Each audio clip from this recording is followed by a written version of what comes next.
Salut tout le monde, j'espère que vous allez bien. Alors tout d'abord, désolée, je vous ai pas sorti de vidéo depuis celle de Marvel. J'avais préparé une vidéo découverte de série, mais j'ai oublié de vous la mettre en ligne.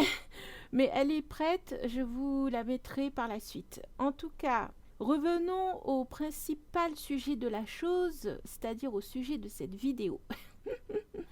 Après des années, et je déconne pas, hein, c'est après des années et des années loin du cinéma, et surtout après avoir longtemps débattu avec moi-même à minuit 40 en ce mardi soir du 13 juin, j'ai décidé sur un coup de tête de prendre une place de cinéma pour le film The Flash. Ouais, bah, désolé, il y aura un petit bruit de voiture, c'est parce que Mimi a voulu sortir, du coup le temps qu'il rentre et tout, c'est reparti. Donc je vous disais que du coup sur un coup de tête, voilà, j'ai décidé d'aller prendre ma place pour le film The Flash. Alors je ne suis pas sûre que ce fût un bon choix stratégique pour, on va dire, mon grand retour au cinéma. Mais bon, je me suis dit, allez, ça fait longtemps, je peux bien m'accorder quelques heures pour aller au cinéma. Bon, alors, je vous ai fait une petite vidéo sur le cinéma qui a ouvert il y a 2 mois, je crois, pas trop loin de chez moi, si vous voulez la voir. Alors, j'ai essayé de vous filmer le chemin, mais si j'ai des extraits potables, je vous la mettrai pendant que je parle là. Sinon, je vous sortirai peut-être en short. Je l'ai regardé vite fait. Alors, ça tremble beaucoup. Je sais pas si j'ai des passages qui peuvent passer. Des passages qui peuvent passer.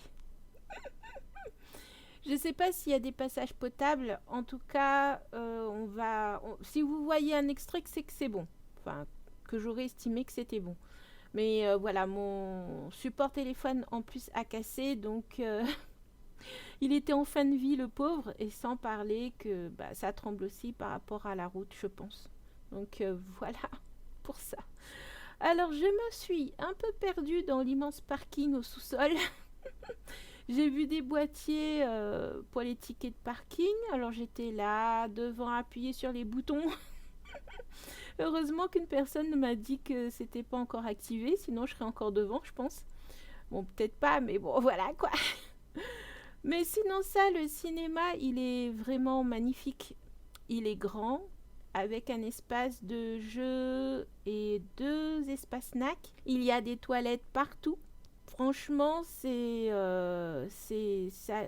en tout cas, bah, il est neuf, c'est normal, mais c'est très très propre. En plus, il y a des personnes qui passent régulièrement pour les nettoyer, donc franchement, c'est impeccable. Et j'espère que ça restera comme ça dans le temps, quoi. Voilà pour le cinéma. Concernant les prix pour les snacks et tout ça, perso, je trouve que c'est un peu cher pour ce que c'est, de ce que j'ai vu. Mais bon, les gens se font plaisir, ils ont bien raison. Bref.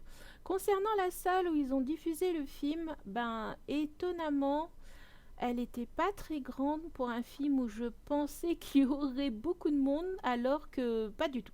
Je devais faire une photo de la salle entière, mais bon, ben désolé, j'ai oublié. Comment vous dire, je pense qu'on devait être à tout casser une trentaine de personnes à venir. Il restait encore beaucoup de place. Au niveau de la salle, j'ai parlé avec un membre du staff, lui disant que j'étais étonnée que pour une sortie internationale plutôt, nationale, internationale, et que sur un film de super-héros, bah, que c'était une salle plutôt petite. Et ils m'ont dit que par rapport aux réservations, ils avaient estimé que cette salle, qui fait quand même 200 places, hein, serait suffisante. Donc voilà, j'imagine qu'ils ont des programmes ou logiciels qui peuvent estimer le taux d'occupation d'une salle par rapport au type de film, je sais pas. Ou soit comme il y a déjà eu des... Je crois qu'il est déjà sorti aux États-Unis. Ou c'était des avant-premières aux États-Unis. Bah, je sais pas, ils ont peut-être des chiffres déjà. Donc voilà, sinon, bah, c'était pas grave, hein, franchement. Moi, j'étais à l'aise, donc tranquille. Après, pour les salles les plus intéressantes, ils m'ont dit que c'est la salle 1 et la salle 2. Et que j'ai vérifié. Dans la salle 1, il y avait Transformers, le dernier film là, et dans la salle 2, il y avait La Petite Sirène. Donc voilà. The Flash, apparemment, ne concurrence pas ces deux films. Voilà, que dire. Sinon, encore une petite chose aussi super agréable, c'est les sièges. Ils sont hyper larges, hyper confort. Franchement, top de chez top. Tip top. Ça change des salles que j'ai connues. Franchement, nickel chrome quoi. Voilà, sinon pour revenir au film, bon alors déjà je vais vous rediriger vers la vidéo où je vous ai un peu dit ce que je pensais du film par rapport à la bande-annonce. Voilà. Alors pour un avis sans spoil du film, ben en fait à part quelques détails et des longueurs rajoutées au film, franchement comme je vous disais d'ailleurs, la bande-annonce montre déjà pas mal de choses.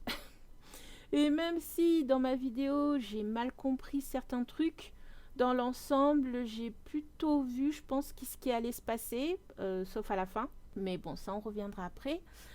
Dans un premier temps, j'avoue que je ne comprends pas pourquoi le film a pris autant de temps pour sortir. Je sais pas, alors je l'ai pas dit mon avis vite fait, mais c'est vrai que j'ai été un peu déçue à la fin à la fin de la séance. C'est vrai que je me suis dit, ben tout ça pour ça. Je sais pas, j'étais dans l'interrogative, dans l'expectative, dans tout ce que vous pouvez dire comme mot Yves. En tout cas, il me semble qu'ils ont dû faire des reshoots, qu'ils ont dû retravailler les effets spéciaux. Alors, je suis pas quelqu'un qui, comment dire, qui s'y connaît beaucoup au niveau de la technique. Ouais, j'y connais rien. Hein. Mais là, au niveau des effets spéciaux, franchement, c'était moche. Enfin, je reviens dessus. Sans parler de comment Flash court, mais ça, j'avais déjà du mal en fait par rapport au film Justice League. J'aimais pas sa façon de comment étaient représentés ses pouvoirs. J'aime pas sa façon de courir en fait. Mais ça, c'est déjà dans Justice League. Alors là, dans ce film-là, pour moi, c'était pas mieux. Mais bon, passons encore ce côté-là. On va dire que c'est le parti pris artistique qu'ils ont pris pour représenter les pouvoirs de The Flash. Enfin, de Flash. Mais c'est vraiment la partie dans la Speed Force où ça n'allait pas du tout, mais alors pas du tout du tout. Mais on reviendra en partie spoil plus tard. Pour l'histoire, c'est à peu près ce que je pensais. J'ai pas été surprise en fait par rapport au fait que j'ai vu Flashpoint Paradox au niveau du film d'animation et que la série Flash avec Grant Gustin a déjà abordé, on va dire, ce sujet dans la saison 3 avec Savitar, il me semble. Ça ressemble, je trouve, au niveau de l'histoire. Donc c'est pour ça que j'ai pas été surprise par ce qui se passe au niveau de la Speed Force. Après tout, je crois que ça fait partie de son histoire, donc c'est normal. En plus, la série The Flash avec Grant Gustin, ils ont, on va dire, balayé pas mal d'adversaires et tout ça de Flash, quoi. Donc voilà. Après, on a des passages que j'ai trouvé assez drôles. Ma foi, on va dire que c'est utile pour expliquer, si vous voulez, comment Flash utilise ses pouvoirs. Et non, mais je ne peux pas vous le dire parce que sinon je spoil. Mais voilà, c'était, on va dire, utile et assez drôle. Et puis, il y a des passages, franchement, pas du tout. Où j'étais là, où j'étais franchement en dehors de l'humour un peu balourd. Je sais pas quel terme utiliser, mais c'était vraiment bof, quoi. C'était vraiment un humour bof. Mais bon, voilà, c'est purement suggestif. Hein. Ça n'a pas marché sur moi, en tout cas. Par contre, concernant le reboot de l'univers d'ici, alors franchement, je sais pas, je m'attendais à un gros truc, alors que pas du tout. Franchement, je sais pas. Et le caméo de fin, je l'ai trouvé carrément inutile. Même si c'est logique, on va dire, qu'il soit là, quoi. Qu'il soit présent dans le film. Mais bon, euh, bref. Je m'attendais à autre chose. On parle de reboot, mais c'est pas flagrant en fait. Surtout quand on lit les avis de certains acteurs ou réalisateurs qui ont vu le film en avant-première et qui trouvent ce film dithyrambique, perso, je vois pas où, comment, quoi, qu'est-ce. Pas du tout. Alors certes, je le mets. Si je devais le classer, je le mettrais pas tout en bas de ma liste. Il serait avant Shazam, enfin avant le dernier Shazam, il serait devant Black Adam. Mais pour moi, on est loin, mais alors vraiment à des années-lumière, je trouve, de la Snyder Cut. Alors, PS, hein, pour ceux qui... C'est vrai que j'ai jamais abordé ce sujet-là non plus, mais je fais partie de ceux qui ont vraiment aimé la Snyder Cut. Donc voilà, après, rien à voir avec ce qu'a montré Josh Whedon, je trouve. Bon, enfin bref, peut-être que j'en reparlerai de ça. J'ai vraiment bien aimé ce film. Enfin bref, passons. Voilà, je vois pas quoi vous dire de plus dans la partie sans spoil parce que en fait, si vous avez regardé ma vidéo sur la bande-annonce, bah voilà, vous savez ce que vous savez déjà une bonne partie des choses quoi. Donc je pense que on va passer directement à la partie spoil. Et je vais revenir en même temps sur ce que j'avais dit dans ma vidéo, sur ma compréhension du trailer. Ce qui suit, c'est ma réaction et ma compréhension du film au premier visionnage. Je pense que je devrais le revoir une deuxième fois parce que je crois qu'il y a des trucs que j'ai pas compris, mais bon. On reviendra dessus au fur et à mesure.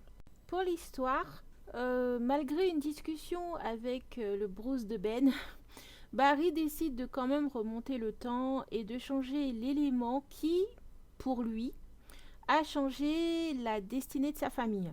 Alors qu'ils étaient partis faire des courses, la mère de Barry, en fait, a oublié de prendre une boîte de tomates. Et là, après coup, je suis en train de penser à un truc. Mais bon, et demande à son mari de partir en chercher une. Il y va et c'est en revenant des courses qu'il retrouve sa femme poignardée dans la cuisine. Et il va se retrouver, si vous voulez, accusé du meurtre de cette dernière, car il a voulu l'aider et il a corrompu la scène de crime. Et malheureusement pour lui, il n'avait pas d'alibi au moment où sa femme se fait tuer. Comme il portait une casquette quand il est allé faire les courses, on ne voit pas son visage sur les caméras de magasin. Donc, Barry du futur décide de remonter le temps et de aimer une boîte de tomates dans le caddie de sa mère. Et quand... Alors, petit aparté, remonter le temps pour moi, c'est il remonte le temps. Du coup, je vais dire l'inverse, c'est redescendre le temps, c'est quand il revient dans sa temporalité. Hein. Je dis comme ça, je trouve que c'est plus clair. Donc quand il redescend le temps pour retourner à son époque modifiée, sa course est interrompue au moment où il arrivait à ses 18 ans. Donc en fait, du moment où il change son destin avec la boîte de tomates, je vais éviter de taper sur la table, ça fait écho après. Donc au moment où il met la boîte de tomates, la destinée de tout le monde change et il revit tous ces événements qu'il n'a pas connus quand sa mère était vivante en fait, enfin morte plutôt. Donc là il revit tous les éléments de sa vie si sa mère, et c'est le cas, si sa mère est vivante. Je reviens, il y a un qui crie, me revoilà. Et que du coup, son père est aussi là puisqu'il n'a pas été arrêté. Voilà. Donc pendant qu'il redescend le temps, il est éjecté quand il arrive à peu près à ses 18 ans. Et c'est comme ça qu'il se retrouve en compagnie de lui-même, mais plus jeune. J'ai pas compris ça du tout. Enfin bref, Barry veut juste repartir à son époque, mais il va se rendre compte que les choses ont changé et qu'une invasion d'extraterrestres va bientôt se produire. l'extraterrestre. Mais il sait que c'est Zod. Hein. D'ailleurs, j'étais en train de me dire, ils ont vachement exploité les images de Man of Steel. Hein. Ouais, à fond.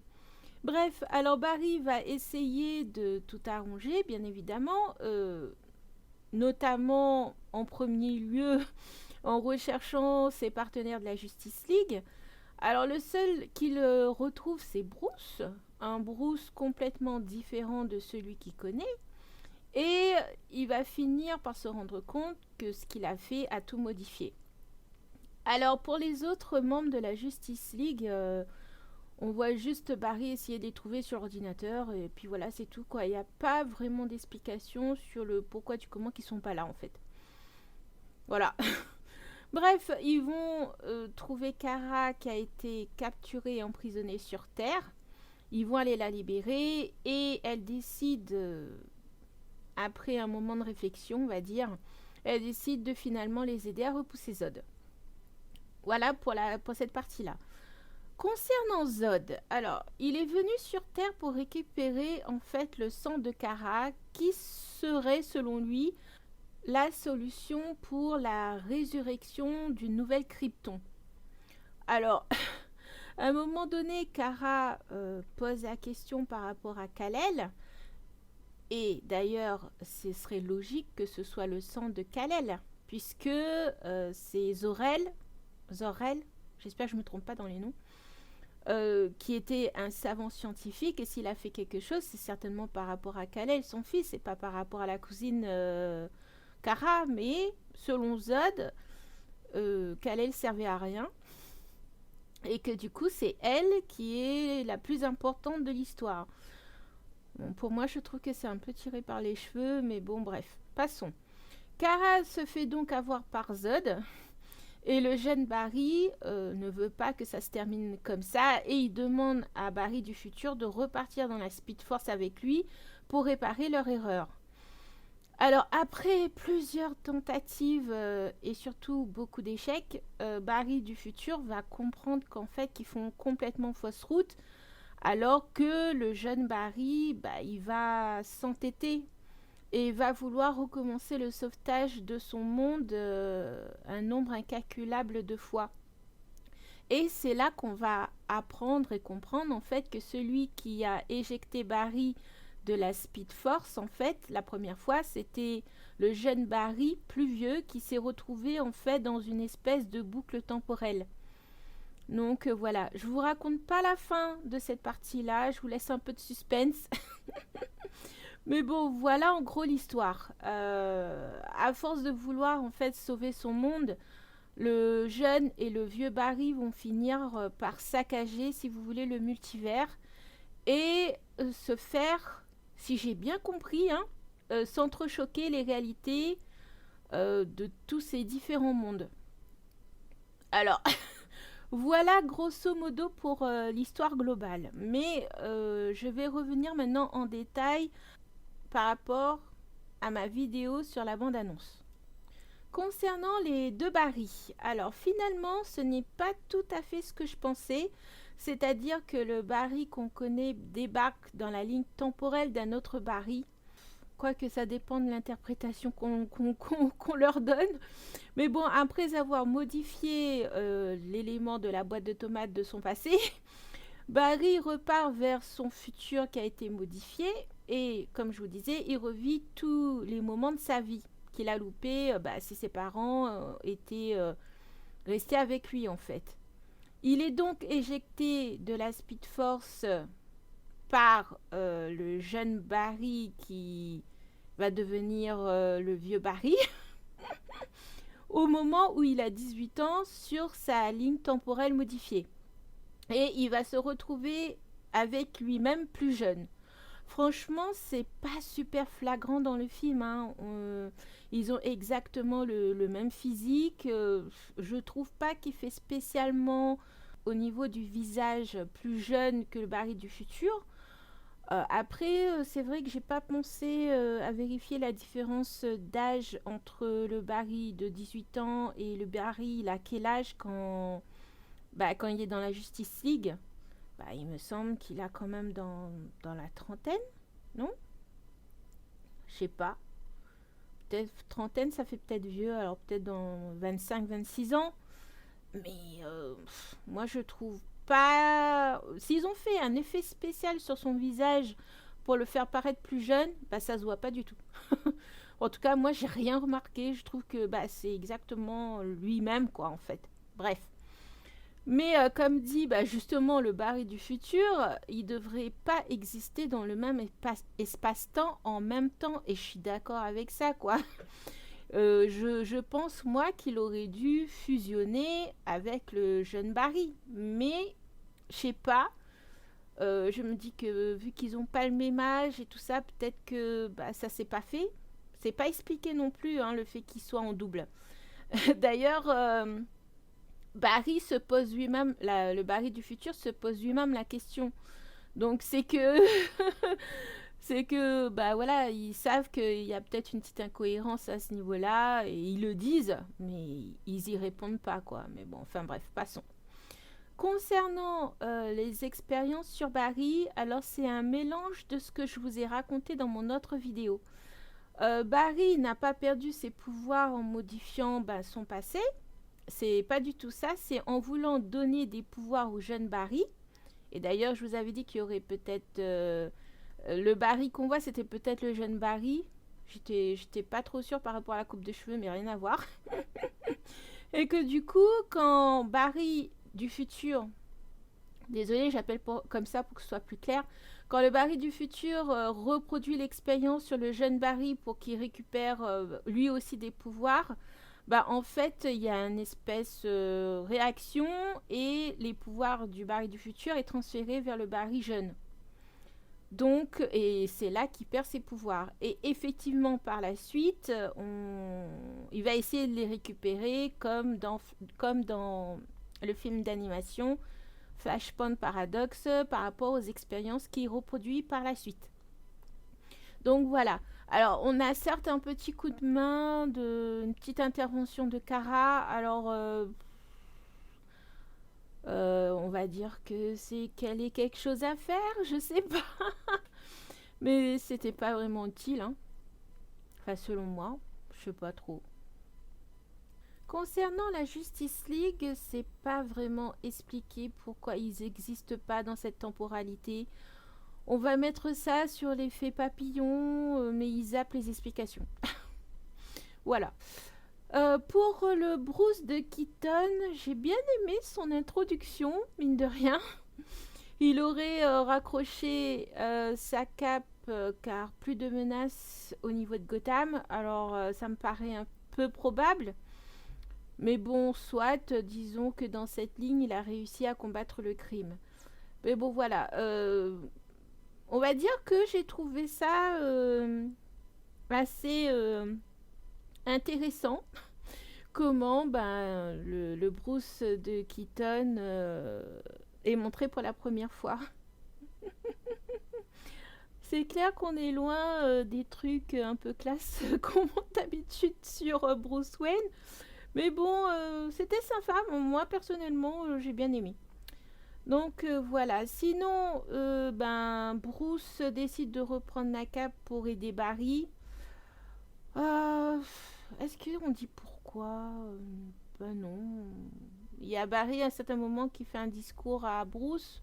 Alors je ne sais pas si c'est ça qui l'a convaincu, mais bon.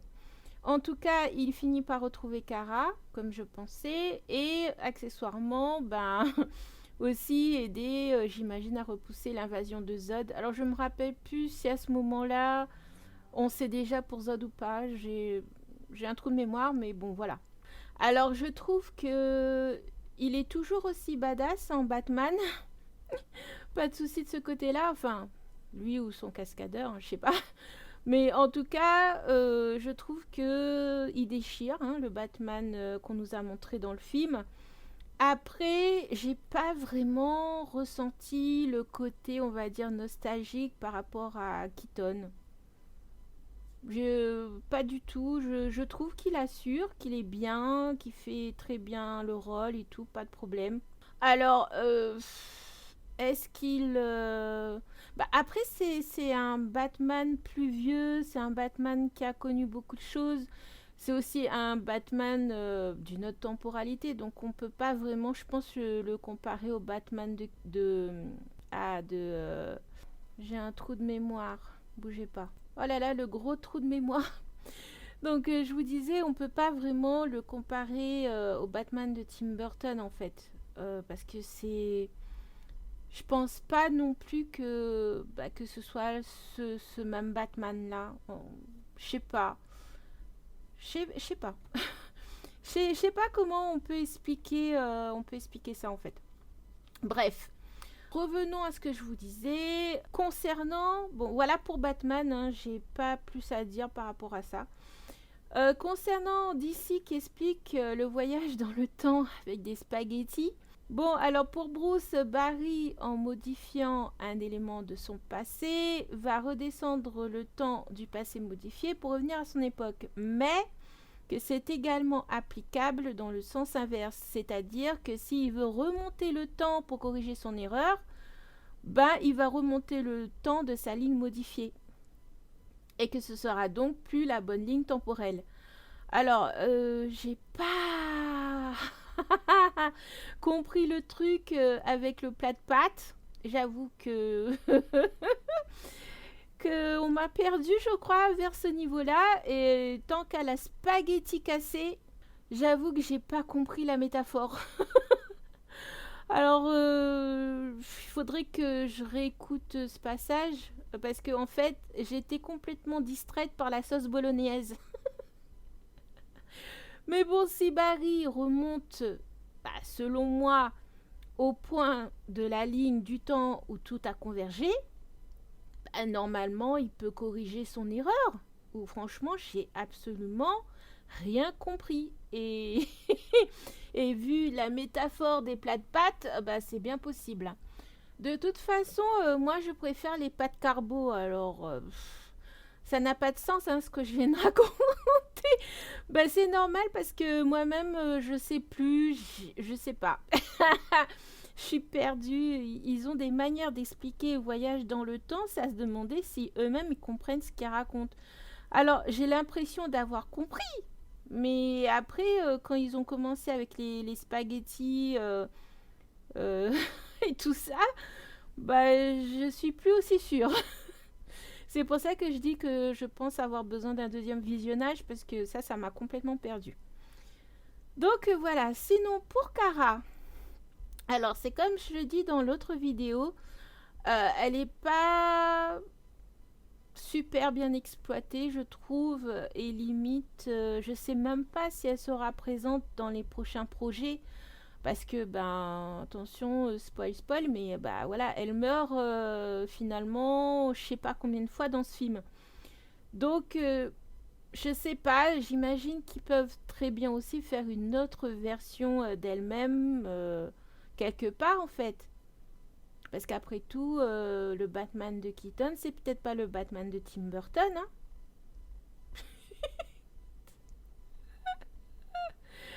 Au secours. Enfin bref, donc voilà, sinon ça, au niveau de Kara, bah, elle récupère ses forces grâce au soleil, comme Kal-El. C'est hyper rapide, je trouve, mais pourquoi pas. C'est vrai que je sais pas, je sais plus c'est dans lequel de film, mais c'est vrai que c'est pareil, il récupère ses pouvoirs, mais je crois qu'il va au niveau du soleil carrément dans l'espace, non? Ah, je sais plus. Mais bon, voilà. En tout cas, bah, c'est pour ça qu'elle est hyper en forme quasiment tout de suite. Ah, elle est un petit peu fatiguée, mais bon. Elle récupère très vite. L'invasion de Zod. Alors, toute la bataille, je ne l'ai pas trouvée super intéressante et je l'ai trouvée longue en fait. Je sais pas, je trouve que ça prend beaucoup de temps. Ça montre beaucoup Kara dans ce passage. On monte aussi un peu Flash, les deux Flash, mais un peu moins. On les voit faire quelques trucs, mais sans plus. Et Batman, voilà, bon, on le voit faire quelques trucs aussi. Mais bon, c'est plus orienté sur Kara, j'ai eu l'impression. Mais bon, voilà, tout ça, au final, bah, ça sert à rien, puisque bah, tout est annulé ensuite. Donc, en fait, alors je serais pas capable de vous dire combien de temps ça dure, mais moi j'ai trouvé ça long, alors je sais pas, 20, 30 minutes, ou peut-être pas, mais en tout cas j'ai trouvé ça long. Et à la limite, je trouve que bah, j'aurais préféré la version qui font dans Flashpoint que ça en fait. Parce que le fait qu'au final Zod récupère le sang de Kara, ben après, il n'y a pas de suite, ça s'arrête comme ça. Et ben, c'est normal que ça s'arrête comme ça en fait, puisqu'après, il y a tout l'histoire dans la Speed Force. Mais c'est vrai que bah, au final, tout ça, ça sert à rien. Voilà, le résultat de la chose. Mais bon, enfin bref. Maintenant, parlons de la Speed Force. Alors, j'ai trouvé, comme je vous disais juste avant, que c'était hyper mal fait. C'est des images de synthèse. Tout ce qui se passe en dehors de la boule d'énergie où il y a Flash, c'est que des images de synthèse. Et je sais pas pourquoi ils ont pas mis des vraies scènes en fait. Après, peut-être c'était trop compliqué de devoir refaire les différentes morts entre Zod et Kara par exemple, et que du coup en image de synthèse c'était peut-être plus facile, je sais pas. Mais en tout cas, ça se voit et c'est pas beau. Personnellement, je suis pas fan du tout de comment ils ont représenté la Speed Force dans ce film-là. J'allais dire ce truc-là. Dans ce film-là. Et concernant les caméos, alors c'est vrai que j'avais entendu qu'il y avait des caméos de d'autres personnages et d'autres Superman. Mais pour être honnête, je pensais que c'était des reprises de scènes, en fait, des films qui ont déjà été tournés ou sinon des rushs qui n'ont jamais été exploités. Alors que, ben, ils ont refait des scènes avec Christopher Reeves. Mais voilà. Et franchement, je suis pas du tout en accord avec le fait d'utiliser des personnes qui ne sont plus là comme ils l'ont fait en fait. Je sais pas. Alors si l'acteur, la personne a donné son accord pour l'exploitation de son image après sa mort, ben ok, on va dire que il est d'accord, ok. Mais là, c'est pas le cas. Je sais pas. En tout cas, bah, si vous suivez un peu mes vidéos, vous savez que quand je vois un sujet qui me pose un peu problème comme ça, ben, en général, j'essaie de regarder un peu ce qu'on dit sur Internet. Alors, j'ai oublié de vous dire un truc alors que je suis en train de faire le montage de la vidéo. Les articles, je vous les mets en barre de description, comme d'habitude, si vous voulez les lire. En temps normal, je vous lis des petits extraits des articles, mais comme la vidéo est déjà assez longue par rapport à ma critique, là, si je rajoute des articles, ça va faire beaucoup trop long. Donc, surtout, n'hésitez pas à regarder les articles. Les liens sont dans la barre de description. C'est intéressant, donc je vous conseille de les lire. Donc voilà, que ce soit pour aussi les tweets et les autres articles qui est plus en amont dans la vidéo, tout y sera si j'oublie pas. Voilà. Et je me renseigne et apparemment, bah, je suis pas la seule à trouver ça bizarre parce qu'il y a vraiment une polémique sur le fait d'utiliser des acteurs décédés comme ils l'ont fait. Donc vu que Christopher Reeves est parti en 2004, il est clair que bah, ils n'ont pas eu son autorisation, je pense. Et je pense également que la technologie n'existait pas encore. Ben, c'était peut-être au début.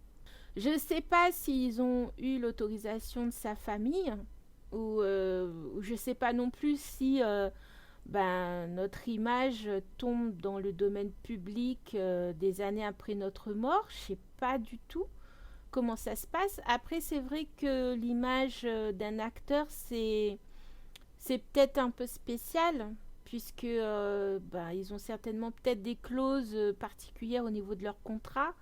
Alors j'avoue que bah, c'est pas des questions que je me serais posées en fait. C'est là, en voyant ça où bah, j'ai essayé de me renseigner un peu, mais j'ai pas vraiment je sais pas, j'ai l'impression que c'est pas encore vraiment réglementé ce truc-là. Mais dans tous les cas, si la personne n'a pas donné son autorisation dans son vivant, bah, je trouve cela dérangeant. Je sais pas, j'ai trouvé que c'était pas éthique en fait, voire limite malsain d'utiliser l'image d'une personne décédée comme ça. Et je sais que ben, la technologie, les méthodes cinématographiques, etc. évoluent avec le temps. Limite, peut-être que pour eux, c'est normal, je sais pas. Mais personnellement, quand j'ai vu ça, ça m'a gêné. Ça m'a gêné parce que en fait, c'était pas une scène de film. Ils ont carrément fait un passage en plus avec Supergirl. Comment elle s'appelle déjà? Helen Slater, je crois. Je sais plus son nom. J'ai oublié de regarder. Mais ils ont fait une scène entre les deux. Et je sais pas. Ça m'a dérangé. Donc voilà. Après. Euh, comment dire, je pense que bah, chacun aura certainement son avis là-dessus et ça dépend aussi, je pense, le rapport qu'on peut avoir avec la mort aussi. Je sais pas, peut-être qu'il y en a qui diront que bah y a rien de mal ou que c'est normal, mais moi je sais que ça m'a dérangé quand j'ai vu le film en tout cas. Donc voilà, bah j'ai trouvé donc je le dis. Hein. Donc, mais bon, maintenant, qu'est-ce qui est normal, éthique on est dans une ère, franchement.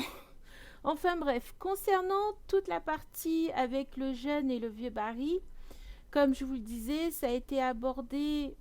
Enfin, pour moi, je trouve que ça ressemble énormément au niveau de la saison 3 de la série Flash avec Savitar. Alors, dans le film, il n'appelle pas. D'ailleurs, il l'appelle pas, je crois. Le vieux Barry, il n'a pas de nom, ils lui ont pas donné de nom, donc je sais pas si c'est un rapport avec Savitar, mais en tout cas, Savitar, je crois que c'est un personnage qui est justement dans une boucle temporelle et qui essaye à chaque fois de, de, de faire un peu comme a fait le jeune Barry. Et il finit par se transformer en Savitar en fait.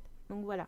Pour ce passage-là, sinon ça, Barry, pour tout arranger, finit par défaire ce qu'il a fait par rapport à sa mère, mais arrive à sauver son père grâce à un autre petit stratagème. Mais je sais pas, parce que en fait, ça revient au même. Il fait une modification, et même si c'est une petite modification, ce qu'il fait en fait, c'est il change d'étagère les boîtes de tomates pour que la boîte de tomates se trouve tout en haut, pour que son père lève la tête et que la caméra le filme. Mais c'est pareil, c'est une grosse modification au niveau de leur histoire. Même s'il a juste changé les boîtes de tomates de place. C'est comme quand il rajoute une boîte de tomates dans le chariot. C'est pas une action. Quand on réfléchit, c'est pas une action qui pourrait porter à conséquence, alors que si. Donc même ça, il aurait dû se dire que ça allait changer la suite. Je sais pas. Enfin, ça me paraît logique. Mais bon, bref.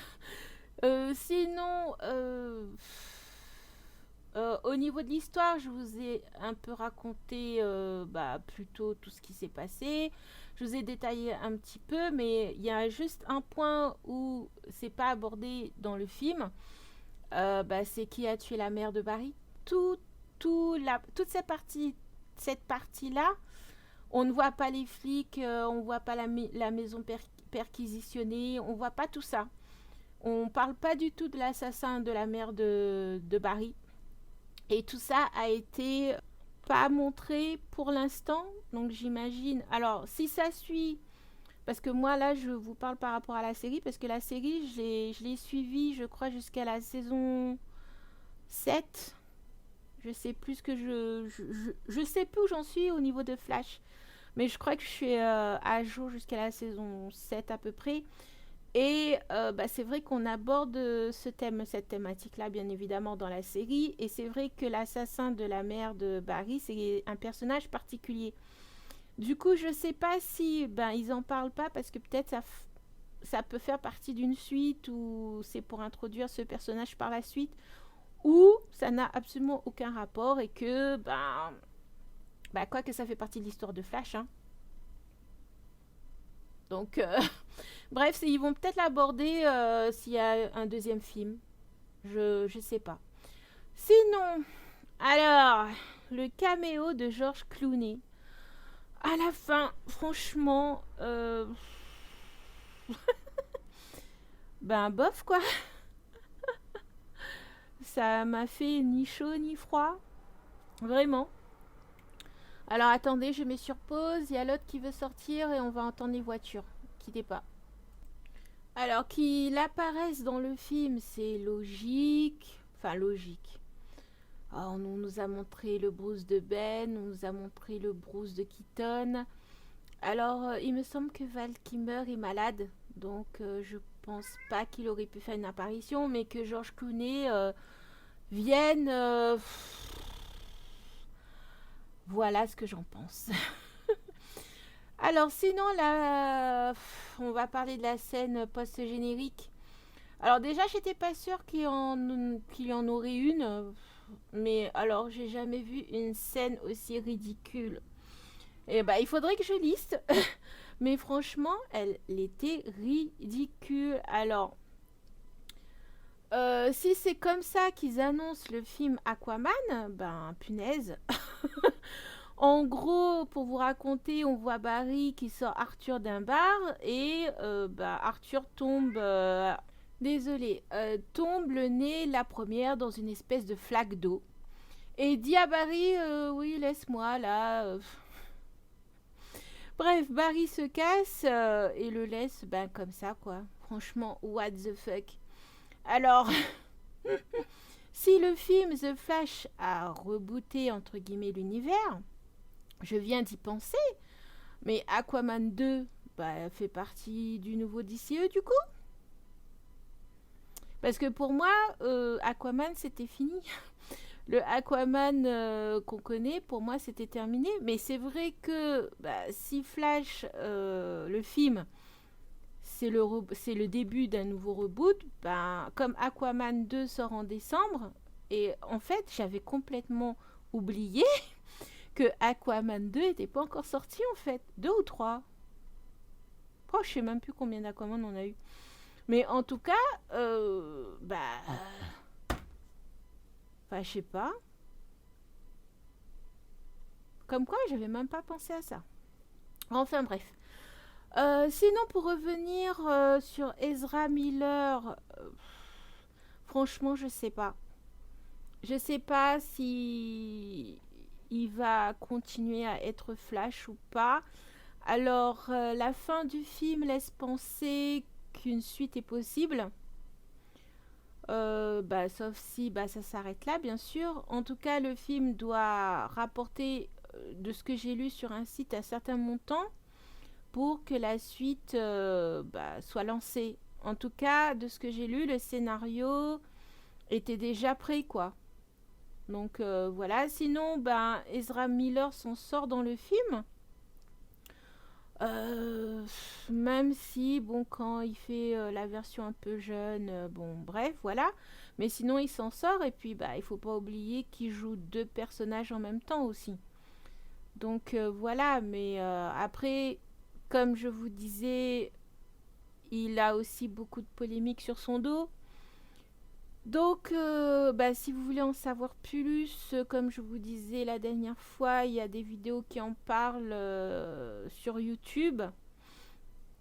Après, est-ce que ce sera un frein ou pas par la suite?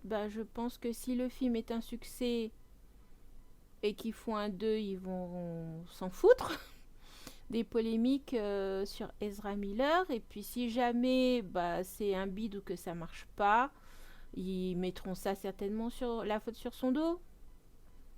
Ou ils parleront des polémiques et tout ça, patati patata. Bref. Passons, je pense qu'on en saura plus certainement dans quelques mois. Donc voilà, désolée, la vidéo du coup est un peu longue. Là, je suis en train de regarder, je suis à 45 minutes. C'est vrai que j'ai pris un peu de temps pour l'écrire parce que je voulais essayer de reparler du film et en même temps d'essayer de mettre mes idées en place, mais c'était un peu compliqué. Mais bon, il y avait aussi pas mal de choses à dire. Alors, il se peut aussi que je me répète un peu par moment, mais bon, voilà. Je sais pas si j'ai réussi à bien expliquer ce que je pense, mais sur mon premier visionnage, c'est ce que j'ai compris, quoi. Donc, j'ai peut-être complètement faux aussi, c'est possible, hein. Mais bon, voilà. Je sais pas quel sera mon prochain film au cinéma. En tout cas, ça m'a fait super plaisir d'y retourner après tant de temps. Euh, Moi qui étais une adepte du cinéma avant, et quand je vous dis adepte, c'est que j'y allais tout le temps, quoi. C'est vrai que ben j'ai complètement laissé tomber tout ça, mais j'avoue qu'avoir un beau cinéma pas loin, ben ça redonne envie quand même. Donc ben voilà, en gros tout la genèse par rapport à The Flash. Vous avez l'historique du cinéma, vous avez la bande-annonce, le film, mon avis. Donc, je j'ai pas aimé plus que ça. J'étais pas dans la hype pour ce film, bah ça se confirme, hein. Euh, ça se confirme. Mais après, c'est vrai que comme moi, j'ai suivi le film d'animation et que j'ai suivi aussi la série, donc il y a un petit air de déjà vu. Voilà. Je dirais pas non plus qu'il est mauvais, mais il y a beaucoup de choses qui vont pas, quoi. Beaucoup de choses, et notamment les effets spéciaux, c'est vraiment moche. Bref, on va pas revenir dessus, je vous ai déjà tout dit. Voilà, n'oubliez pas l'abonnement, le petit like et le petit commentaire, et je vous dis à plus pour la prochaine vidéo. Bye bye.